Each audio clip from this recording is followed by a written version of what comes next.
달라진 대입 수능 체제에서 어제 처음으로 모의고사가 실시됐습니다.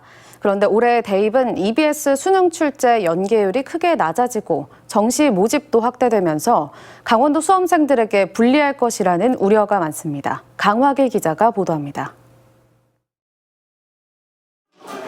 춘천의 한 고3 교실입니다. 올해 처음 대입 모의고사를 봅니다. 대학 수학능력시험 체제가 바뀌면서 처음 본 시험입니다. 2022학년도 대학 수학능력시험은 문이과 통합형으로 국어, 수학, 직업탐구 영역의 공통과목과 선택과목 구조가 처음 도입됩니다.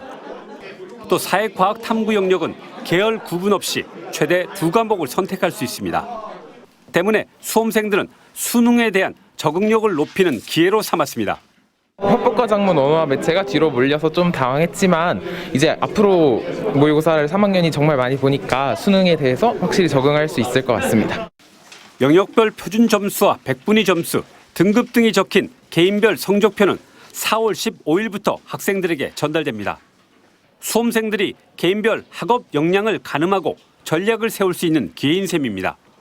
그런데 바뀐 수능과 대입을 앞두고 강원도 내 일선 고등학교들이 갖가지 우려를 쏟아내고 있습니다. 우선 이번 수능부터는 EBS 교재 강의와 수능 출제 연계율이 기존 70%에서 50%로 크게 축소됩니다. 그만큼 사교육 의존도가 높아질 우려가 큰데 여건이 좋지 않은 강원도 수험생들에게 부담이 커질 수밖에 없습니다.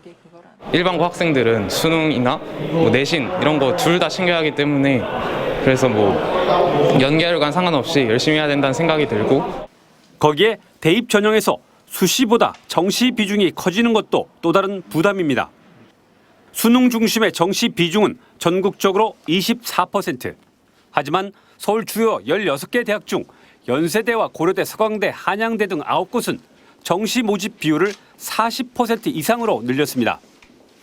강원도 수험생들의 90% 이상이 수시 모집을 통해 대학에 진학하는데 불리한 여건이 아닐 수 없습니다.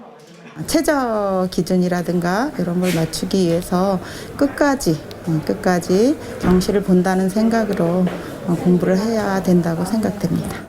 게다가 코로나19까지 삼중고에 부딪히면서 강원도 대입 수험생들의 진학 지도에 비상등이 켜졌습니다. MBC 뉴스 강화길입니다.